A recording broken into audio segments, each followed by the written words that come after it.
and I reported for 21:11:03.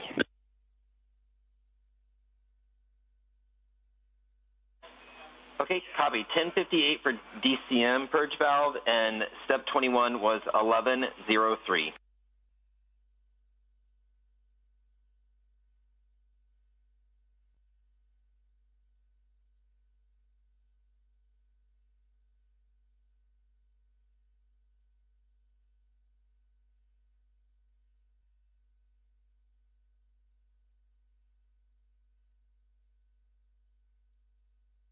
And I confirm it was a 2-minute purge, although those numbers are slightly offset to the 2 minutes that it should be. Just it took us time to just check after.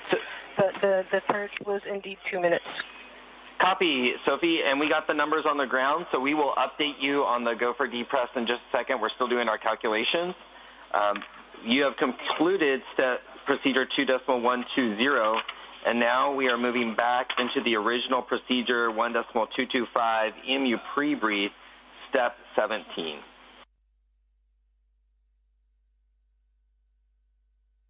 You go to 1.225, step 17.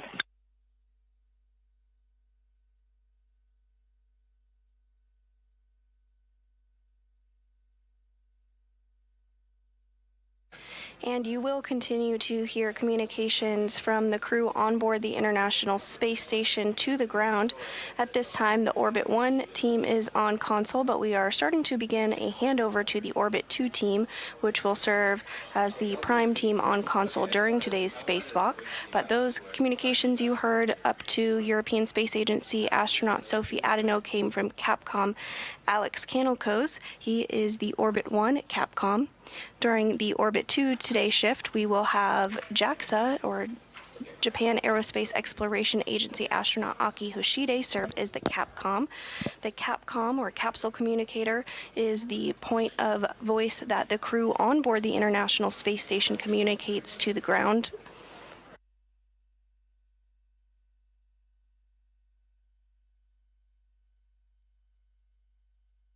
Once outside the International Space Station, the ground IV will be the voice that communicates with the spacewalkers today of NASA astronauts Chris Williams and Jessica Meir. Today's ground IV is maybe a familiar face for those of you who tuned in during Artemis 2, and that is Canadian Space Agency astronaut Jenny Gibbons, who served as Capcom quite frequently during the Artemis 2 mission.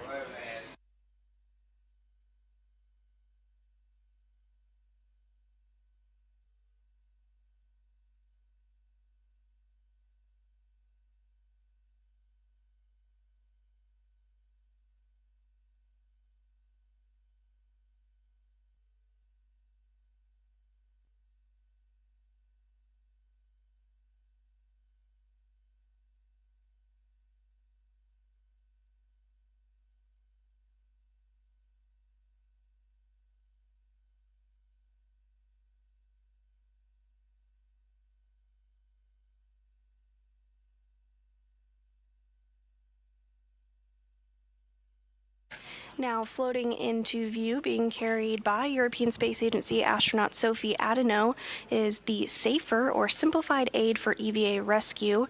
This is a tool that will be attached to the back of each of our spacewalkers today and could be utilized in the very unlikely event that they become untethered from the International Space Station, sometimes referred to as a space jetpack.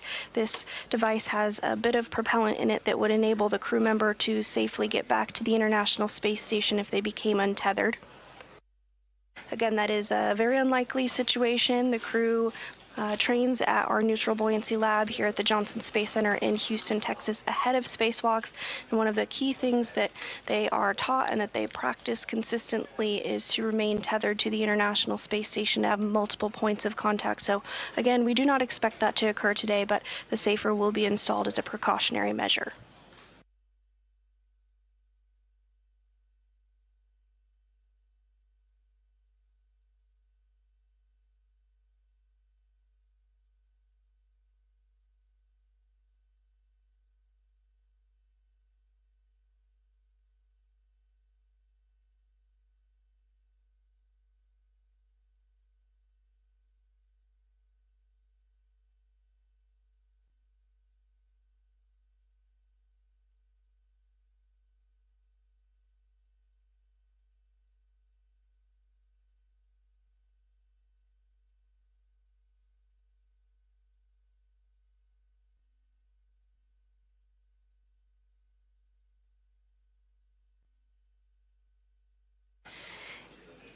Adeno and Hathaway are working together to get that safer, simplified aid for EVA rescue installed onto NASA astronaut Chris Williams' spacesuit. Williams, again, is serving as EV-1 today and is wearing that spacesuit with the red stripes. This will be the second spacewalk for Williams in his career.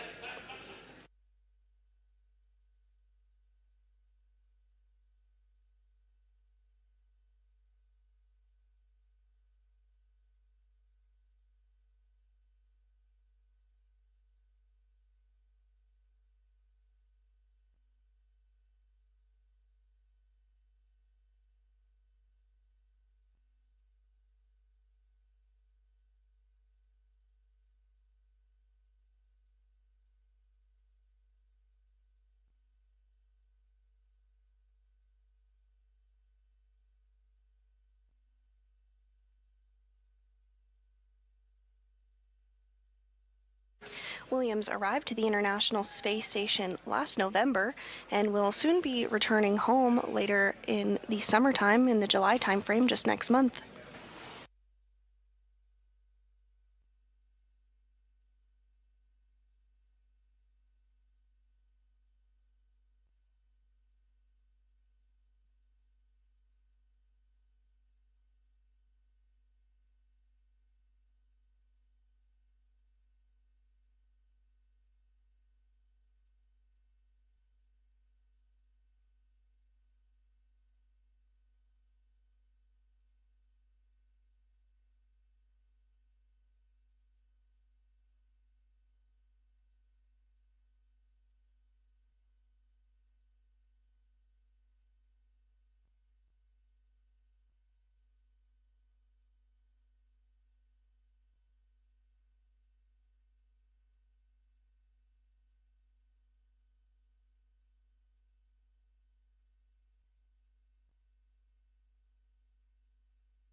And we are in a brief handover between our satellites, but we do expect to get communications here shortly back with the crew, as well as video. And here you are seeing a shot inside of Mission Control Houston, inside the International Space Station Flight Control Room. As you can see, the Orbit 1 and Orbit 2 teams are both on console now as they complete their handover procedures. The International Space Station Flight Control Room is staffed 24 hours a day, 7 days a week, 365 days a year to help support the crew on board Space Station, who are also on Space Station at 24/7, 365.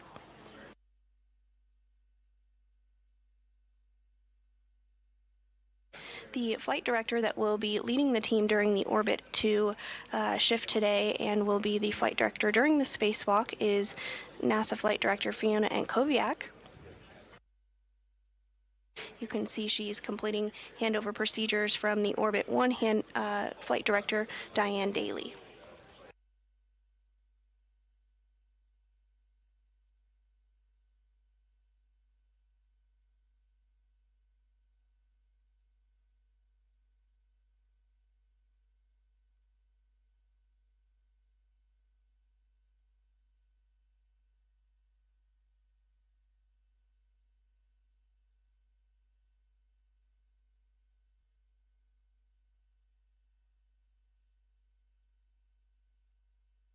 And coming into view on your screen, we got a quick look of it. There is the pistol grip tool. It looks very similar to a drill that we would use here on Earth, but especially designed to be utilized in the microgravity environment of space.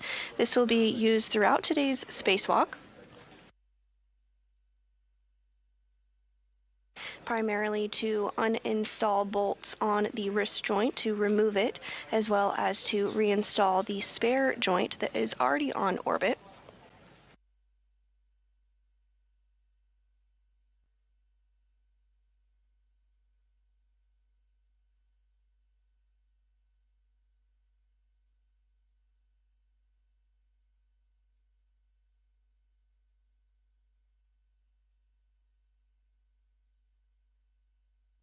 And in addition to the 4 crew members that you see on your screen here getting things prepared for today's spacewalk, there are additional folks living and working on board the International Space Station as part of Expedition 74.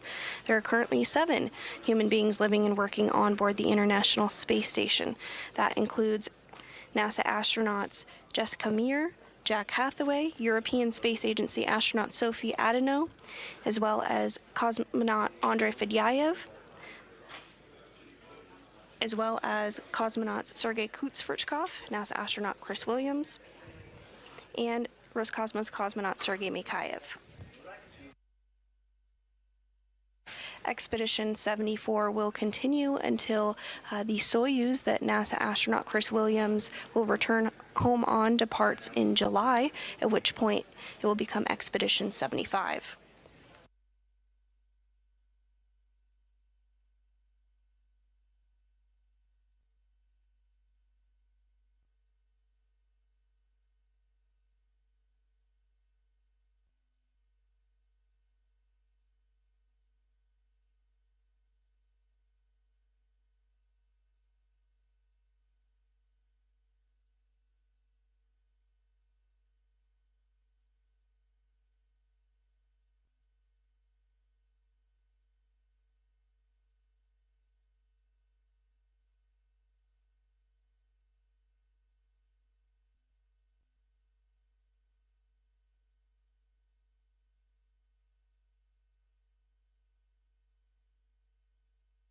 And you can see on your screen there that NASA astronaut Chris Williams was moved over into the crew lock portion of the International Space Station following his safer, simplified aid for EVA rescue being installed. Next up, Adeno and Hathaway will work to get Meir's safer installed and do the same with her.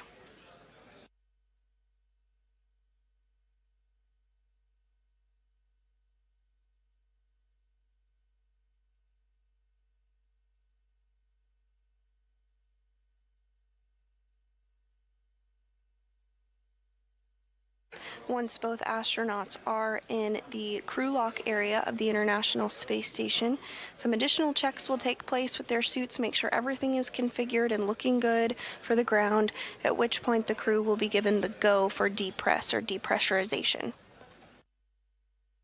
The crew lock will be depressurized down to 0 pounds per square inch, or also known as vacuum. Once at vacuum, the crew will get the go to open up the hatch and float out into the vacuum of space.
And if you're just joining us, we are continuing to bring you live coverage as two NASA astronauts prepare to begin a spacewalk outside the International Space Station to complete a wrist joint repair on the Canadarm2.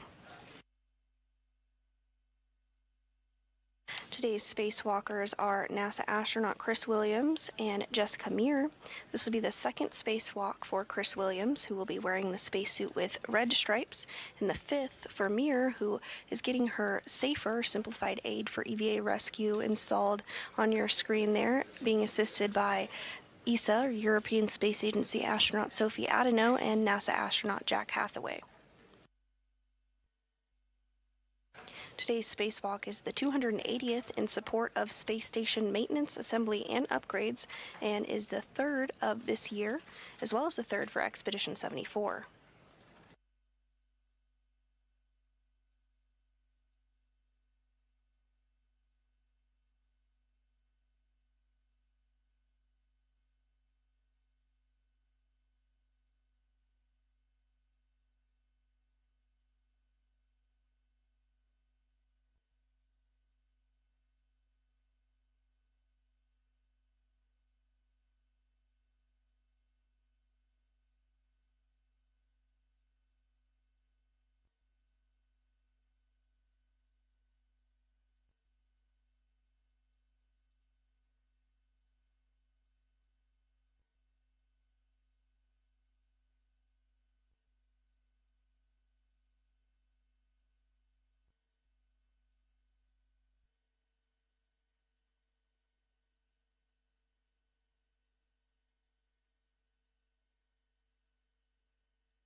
Adeno and Hathaway continuing to work together to get Meir's safer, simplified aid for EVA rescue installed onto her spacesuit.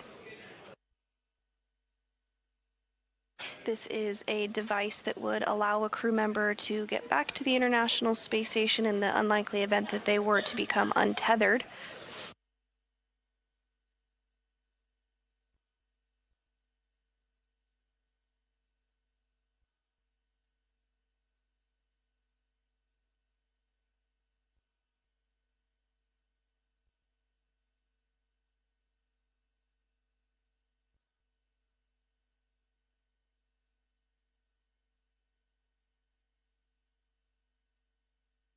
Getting a little bit of a view here of the mini workstation that Meir has set up on her spacesuit. That's basically a configuration of tools that the crew member will be using for today's spacewalk. Each crew member is able to get their mini workstation set up in the way that is most practical and applicable to them, the way that they prefer.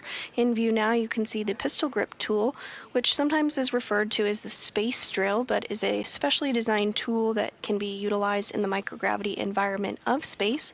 This will be used today during the spacewalk quite frequently to remove bolts to release the failed joint on the Canadarm2, as well as to install the new joint that is on orbit already.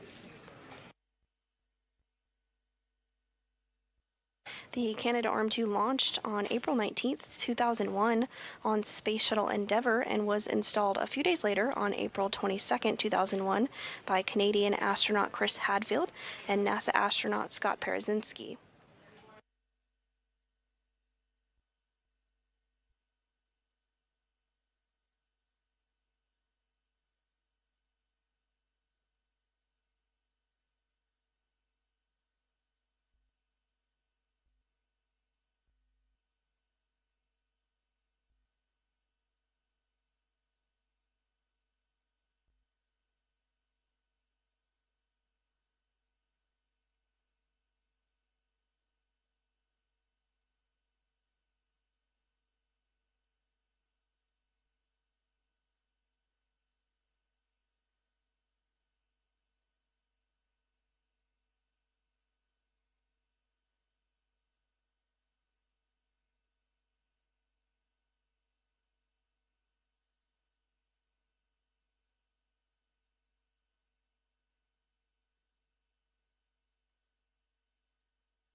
You're looking at a live view from inside the International Space Station as two NASA astronauts are suited up in preparation for the start of the 280th spacewalk in support of space station maintenance, assembly, and upgrades. Today's spacewalkers, NASA astronauts Chris Williams and Jessica Meir, will work together to replace a wrist joint on the Canadarm2.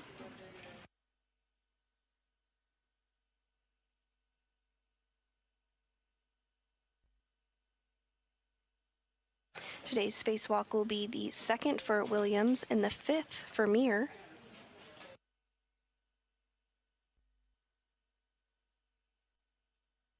This will also be the third spacewalk of the year, as well as the third spacewalk for Expedition 74. On your screen, you can also see some statistics about the length of spacewalking time for our spacewalking duo today. Williams has a total of 7 hours and 2 minutes in his other spacewalk he's completed. Meir has slightly more at 28 hours 46 minutes over her 4 spacewalks today, being the fifth. Today's spacewalk is expected to last around 6 hours and 40 minutes. So both of our duo will add a little bit of time to their total spacewalking career.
As the crew continues to step through those procedures to get the simplified aid for EVA rescue installed on NASA astronaut Jessica Meir's spacesuit, a little bit about the spacesuits that the crew members are wearing today. This spacesuit is called the EMU, or Extravehicular Mobility Unit, and it's essentially an individual human-sized spacecraft which contains all of its own portable life support systems. The suit has 6 layers and provides atmospheric containment, thermal insulation, cooling, solar radiation protection, and micrometeoroid or orbital debris protection.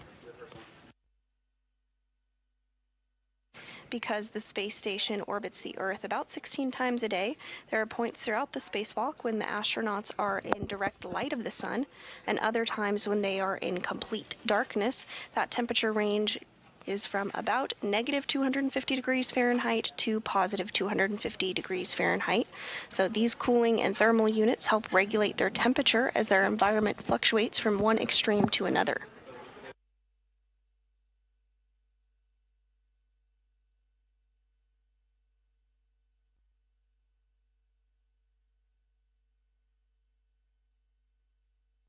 You may wonder if a crew member is able to eat or drink during the lengthy spacewalks that they have. Again, today's spacewalk is scheduled to last about 6 hours and 40 minutes. While they can't eat during that time period, they do have an in-suit drink bag, which is a plastic water-filled pouch which attaches the inside of the hard upper torso using Velcro.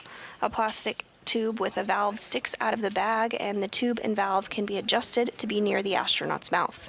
Biting the valve opens the tube so the spacewalker can take a drink, and releasing the bite closes the valve again.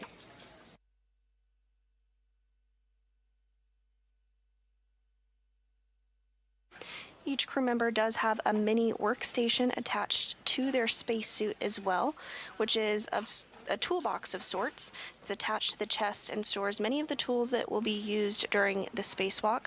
We did discuss briefly earlier the pistol grip tool, or PGT, that will be utilized by both crew members throughout today's spacewalk, but there are other tools that can be used during spacewalks as well and are attached to the mini workstation.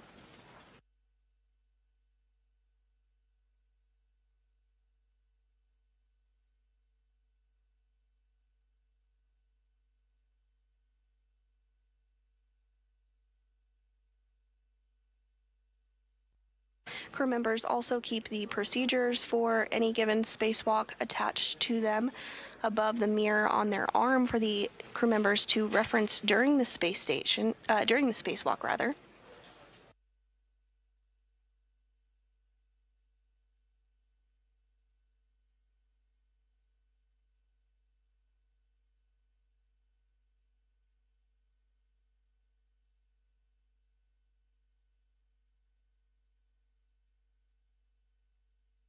And as you can see on your screen there, European Space Agency astronaut Sophie Adeno, as well as NASA astronaut Jack Hathaway, are continuing to get both of our spacewalkers into the crew lock portion of the International Space Station.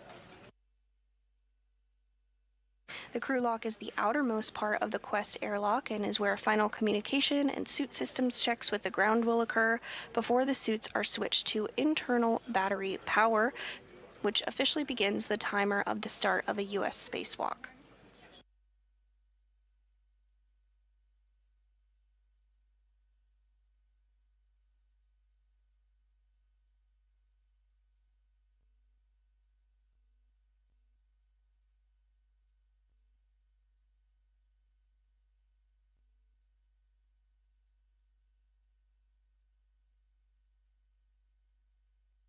As discussed, the spacesuits are essentially mini spacecraft that help keep the crew healthy and safe in the vacuum of space. At nominal pressure, or normal pressure, the suit is about 4.3 pounds per square inch. To put that into a little bit of context, the atmospheric pressure we're used to on the Earth's surface is about 14.7 pounds per square inch, and it's very similar on board the International Space Station as well. 4.3 pounds per square inch, though, is similar to what you'd experience at about 30,000 feet in elevation. This low pressure inside the spacesuit allows much more flexibility, which is crucial when flexing the rigid gloves for the 6.5 to 7 hour spacewalks that crew members take part in. Before starting a spacewalk, crew members spend a lot of time pre-breathing to purge the excess nitrogen from their bloodstream and maintain a 100% oxygen environment.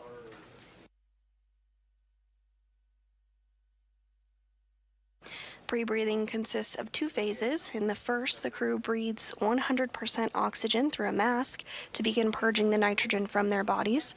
And then in the second phase, the crew gets in their spacesuits and conducts something called the in-suit light exercise, or aisle exercises, moving their arms and legs ever so slightly to raise their metabolic rate and speed up getting rid of the excess nitrogen. That has already taken place for our spacewalking duo today. All went as planned, and as you can see, continuing to step through procedures ahead of today's spacewalk. Our spacewalk will officially begin when the crew switches their suits to internal battery power after final communication and suit system checks with the ground.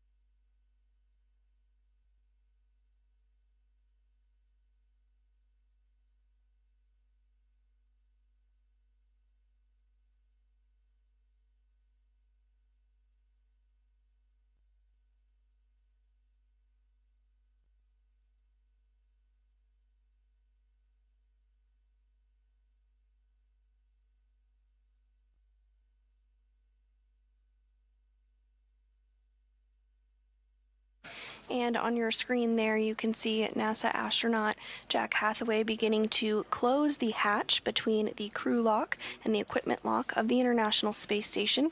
This particular hatch will remain closed throughout the duration of the spacewalk until the crew lock is repressurized again following the end or the conclusion of the spacewalk today.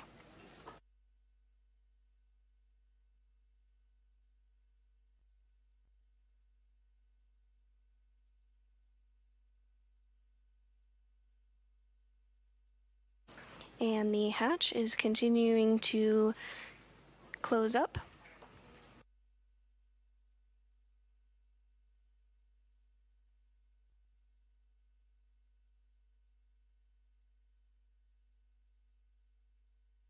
The next major milestone that we'll look ahead towards this morning is the go for our crew members to begin depressurization.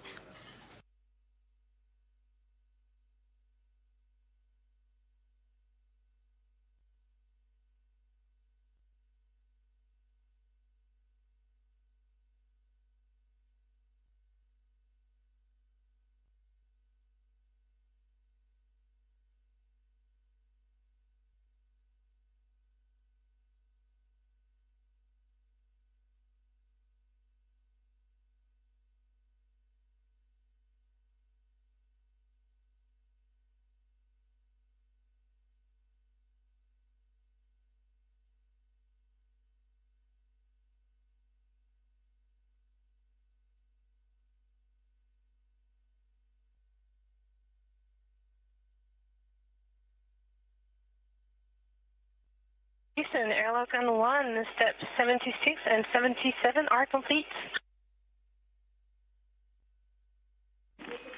Copy that, Sophie. Good morning.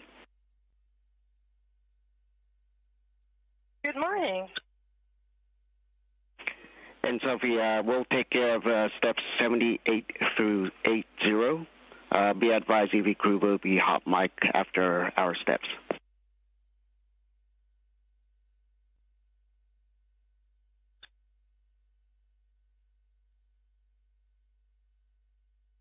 Crew copies, and I understand you performing 78 through 80, and they will be hot mic. Good copy.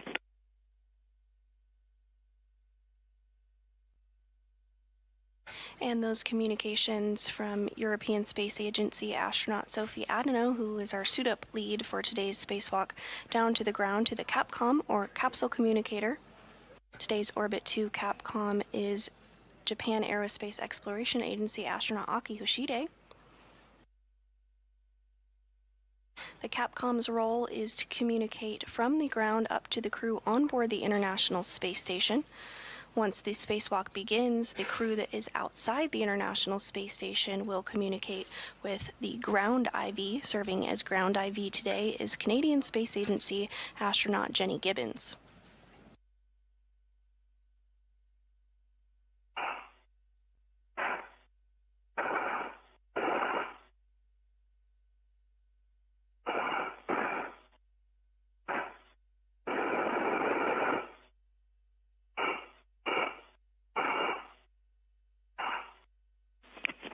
And good morning, Jessica and Chris. You guys are hot mic on Space Ground 1. Good morning, Aki. EV1 copies. Good morning, Aki. EV2.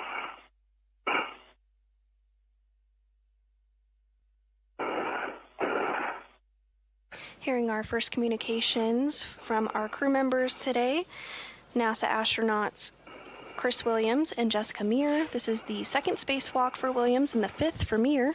An airlock, looking for your go for step 82. Yeah, stand by on that, Sophie. We're taking care of our steps. Sure.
If you're just joining us, we're continuing to bring you live coverage ahead of the start of the 280th spacewalk outside the International Space Station in support of space station maintenance, assembly, and upgrades. Today's spacewalk prime goal is to replace a wrist joint on the Canadarm2, which has been on board the International Space Station since 2001 and has been on one. We've completed our step. You go to pick up in step 81, and the go for depress clock has expired, so you can continue with the crew lock depress cue card. You go in step 81 and then continuing with the crew lock depress cue card. Copy. On the next step, without touching, I want you to check on the UIA that switch depress pump power is off OFS. Affirm, it's OFS. I want you to verify depress pump enable LED is on. Enable LED is on. Job. Now we're going to transition to the depress cue card. Copy.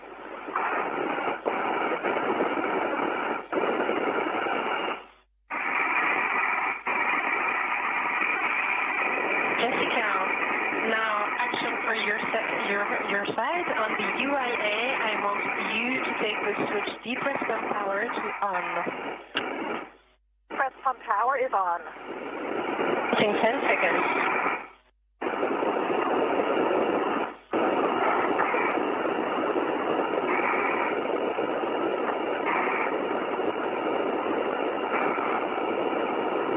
Now, Jessica, I want you to take the depress pump man ISO valve to open. Copy. Have you expect an alert tone and monitor CP gauge below 5.5? TV1. Depress pump man isolation valve is open.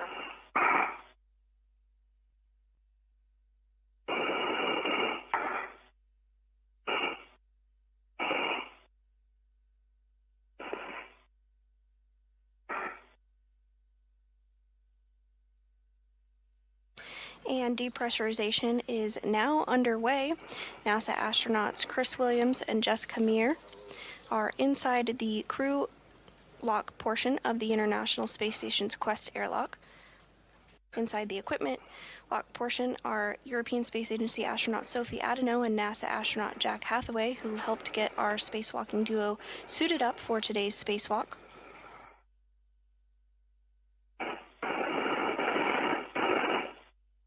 Pressure inside the crew lock now down to 12.75 pounds per square inch. Again, we're going to get that down to 0 or vacuum before the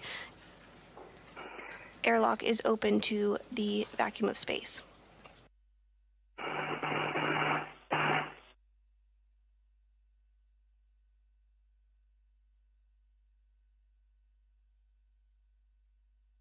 Jessica and Chris, for your information, we are now 620 millimeters of mercury and descending. TV1. EV2. And quick question for you, did you experience the same intensity of noise as last night? TV1, have not heard any noise.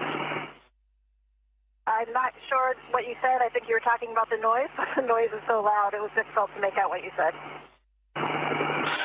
Copy. Yes, that's exactly it. My question was about the volume of the noise. Yeah. Yep. And EV1, I am getting those sounds now. They don't appear as loud as last time, but they're pretty loud. For EV2, IV copies. Thank you. extremely loud.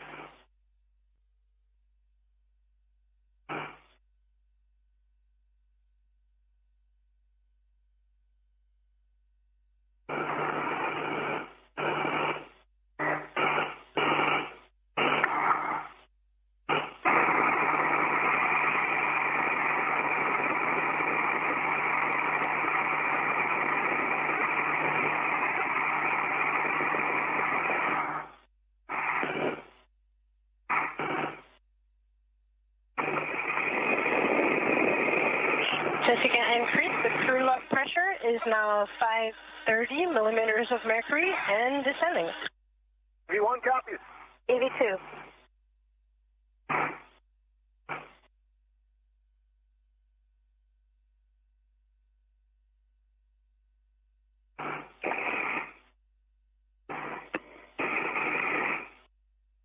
Pressure inside the crew lock now approaching 10 pounds per square inch of pressure. In the crew lock, NASA astronauts Chris Williams and Jessica Meir continuing to step through procedures during depressurization. Once pressure inside the crew lock has reached zero, the duo will switch their suits to battery power, officially marking the start of today's spacewalk. They'll then be given the go to open up the hatch and float out into the vacuum of space. The primary tasks of today's spacewalk are to remove the wrist joint no longer working on the Canadarm2 and replace it with a new joint that's already on orbit to restore functionality to the Canadarm2. The arm is used in a variety of space station operations, including capture of the Cygnus spacecraft and installation to the International Space Station, as well as for certain spacewalks and robotic work and experiment work done outside the International Space Station. The Canadarm2 has had 3 other previous spacewalks for maintenance on it. The first on June 13th, 2002, during STS-111 by astronauts Franklin Chang Diaz and Felipe Perron, who replaced a wrist joint as well. The crew lock pressure is now 450 millimeters of mercury and still decreasing. 81. 82. The next spacewalk on the Canadarm2 occurred on October 5th, 2017, and was done by NASA astronauts Randy Bresnik and Mark Vande Hei to replace one of 2 redundant latching end effectors, or hands, on the Canadarm2. And the most recent spacewalk was January 23rd, 2018, by Vande Hei and NASA astronaut Scott Tingle, who replaced the second of 2 latching end effectors, which exhibited degraded snare performance. Quick briefing.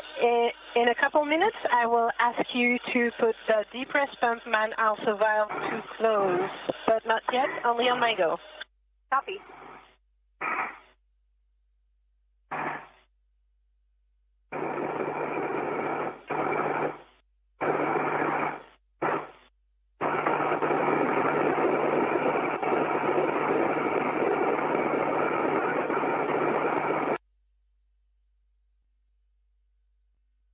And we are in a brief handover period between our satellites, but will regain views of the crew on board the International Space Station here shortly. This view of inside Mission Control Houston at NASA's Johnson Space Center in Houston, Texas. We are at 60 SIA. The Orbit 2 team is being led by NASA Flight Director Fiona Ankoviak. And serving as Capcom, or capsule communicator, today is JAXA astronaut Aki Hoshide. Our ground IV during today's spacewalk is Canadian Space Agency astronaut Jenny Gibbons, and will be the prime voice that Williams and Meir hear once they are outside the International Space Station and stepping through the procedures to repair the wrist joint on the Canadarm2.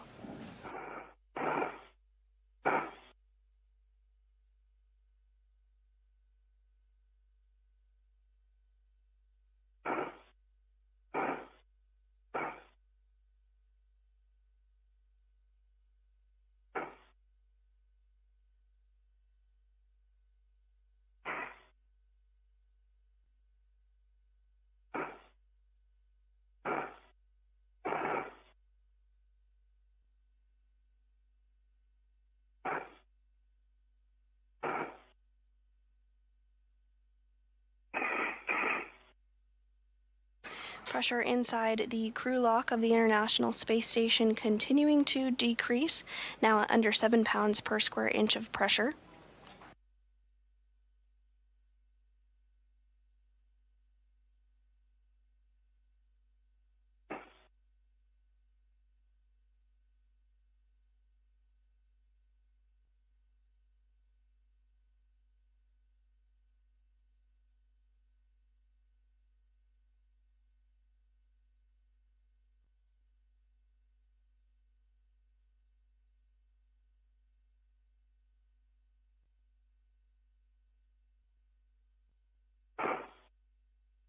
Today's spacewalk is the 280th in support of space station maintenance, assembly, and upgrades.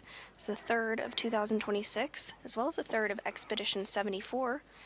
And our spacewalkers today are NASA astronauts Chris Williams and Jessica Meir. This will be the second spacewalk for Williams and the fifth for Meir.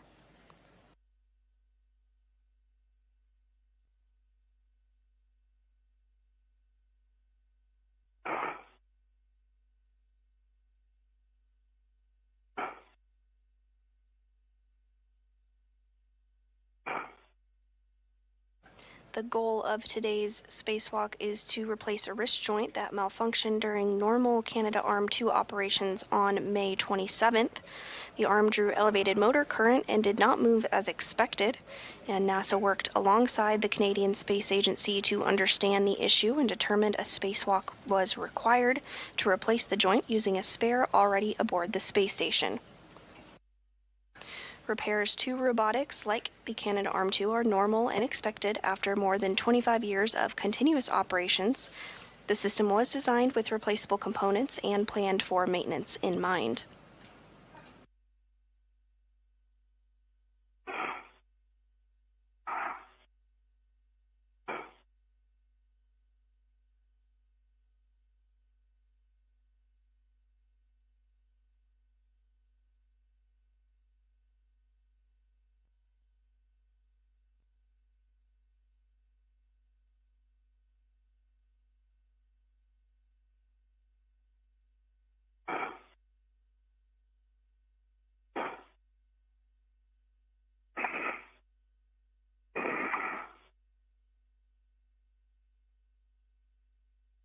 Jessica, in about 10 seconds on my go, you will put this depressant mine also valve to close.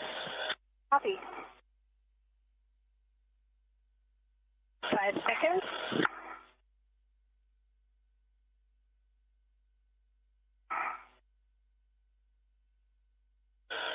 You are go. The first pump man ISO valve is closed. Yes.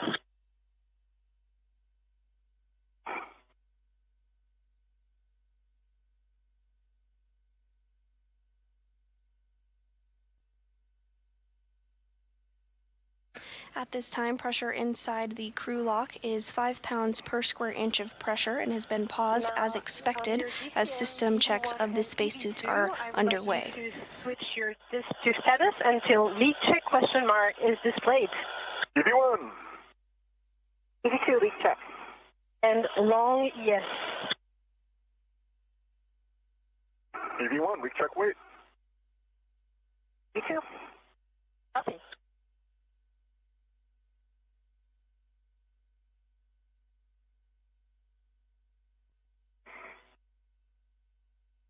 Following these system checkouts and ensuring everything is in a good configuration, depressurization will continue back down to vacuum, at which point the duo will be given the go to open up the hatch and begin today's spacewalk.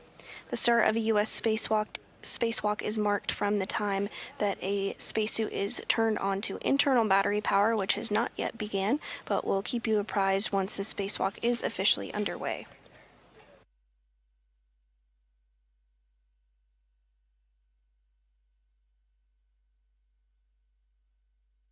Check complete EV2 to option EVA. Copy. Leak check complete, EV1. Set O2 EVA and work.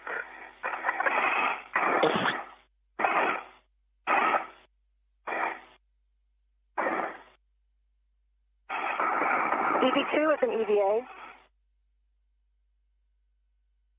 Copy EV2, your O2 actuator is an EVA.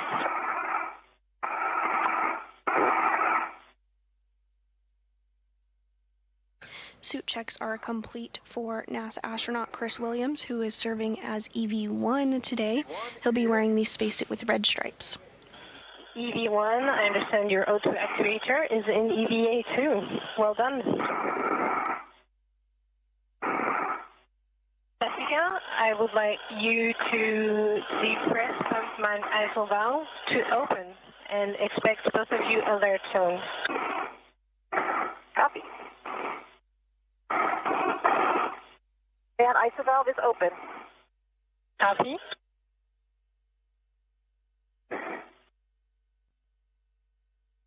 both of you, I would like you to monitor CTH below 5.5.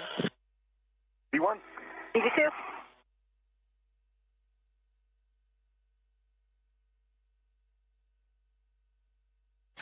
And 2 good suit checks. Depress is now continued back inside the crew lock. Pressure now under 5 pounds per square inch.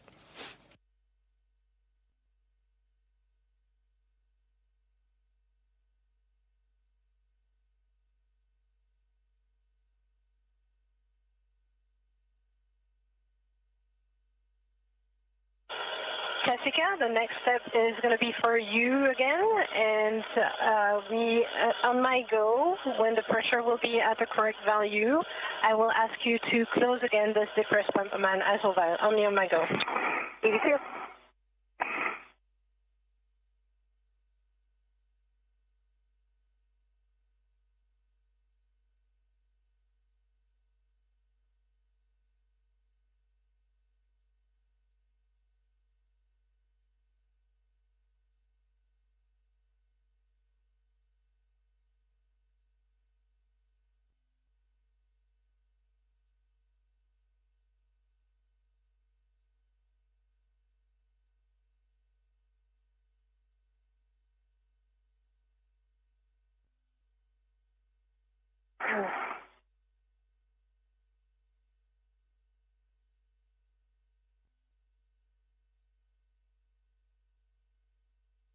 And if you're just joining us this morning, welcome. We are continuing to bring you live coverage as we complete preparations for a spacewalk outside the International Space Station by 2 NASA astronauts, NASA astronaut Chris Williams and NASA astronaut Jessica Meir. They're both suited up in their spacesuits and in the crew lock out of view at this moment. Depressurization of the crew lock is continuing, now at about 3 pounds per square inch of pressure.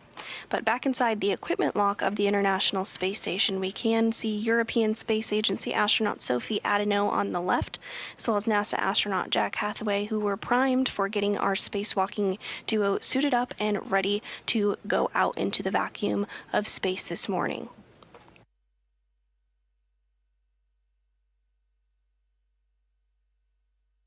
Once pressure inside the crew lock has reached 0, the duo will switch their suits to battery power, which will officially mark the start of today's spacewalk. At this point, they'll be given the go to open the hatch and float out into the vacuum of space and get started on their task for today, which is to repair a wrist joint in the Canadarm2, which has been on board the International Space Station since 2001. It launched April 19th, 2001 on Space Shuttle Endeavour and was installed April 22nd, 2001 by Canadian astronaut Chris Hadfield and NASA astronaut Scott Parazynski.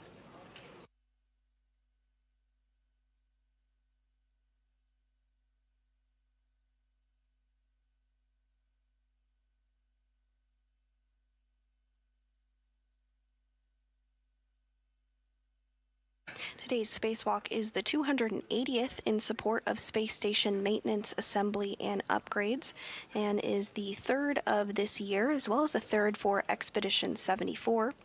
Today's spacewalk is the second for NASA astronaut Chris Williams and the fifth for NASA astronaut Jessica Meir.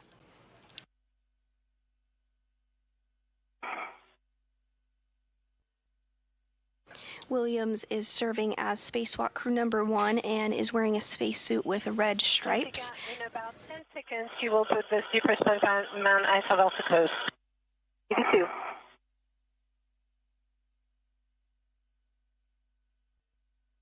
And Meir is serving as crew member 2 and will wear the unmarked spacesuit today. You have a go. The ISS valve is closed. Copy. And then on the UIA, you will take the switch depress pump power to off OFF. Press pump power is off OFF. All right, and Jenny in Houston, over to you. Good morning, station, and good morning, Chris and Jessica. Happy to be with you and ready to take your tether config. Good morning. EV1 is starting with my tether config. Starting on my left D-ring extender, I have a small hook of my left waist tether locked black on black going up to my mini workstation. On my right D-ring extender, I also have my right waist tether small hook locked black on black, gate closed, going up to my mini workstation. Also on my right D-ring extender, I have my safety tether red hook that is locked black on black, gate closed, going to my red reel. My red reel is unlocked, and my yellow hook is going back to my mini workstation. I also have ED2's yellow hook attached to my safety tether reel to the tether point. That large hook is locked black on black, going to ED2's red reel. ED2's red reel is unlocked, and I see that going back to her right D-ring extender, and I see the red hook is on that, and I see it is gate closed, slider locked, black on black. Can take over from there. Copy. I can see, as Chris just said, my red hook, gate closed slider is locked on my right D-ring extender. Also on the right D-ring extender is my waist tether hook, and that is gate closed slider locked. My large hook of my waist tether is on the airlock D-ring extender, and I can see that is gate closed slider locked. All right, you two, we copy a good config. I will talk you through the remainder of the depress side of the cue card. Next up, when the crew lock DPDT is approximately 0, you can expect an alert tone. MCC will look into pressure for hatch opening. E1 copies. 82.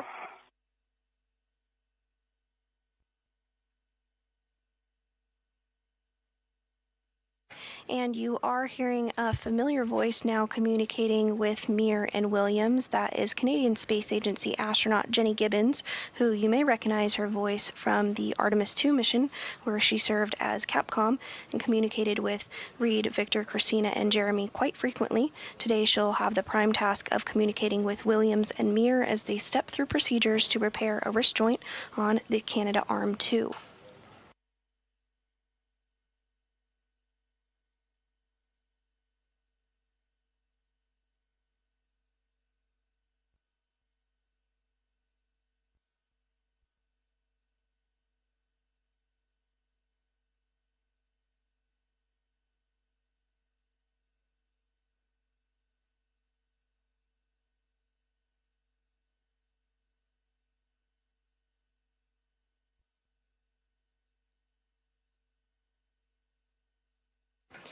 Pressure inside the crew lock portion of the International Space Station continuing to decrease, now at less than 2 pounds per square inch of pressure.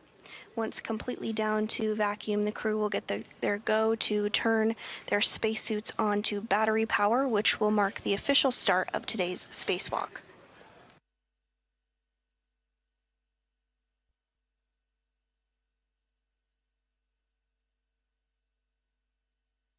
Back inside the International Space Station, European Space Agency astronaut Sophie Adeneau, as well as NASA astronaut Jack Hathaway, are continuing to get things cleaned up after helping Meir and Williams get suited up into their spacesuits.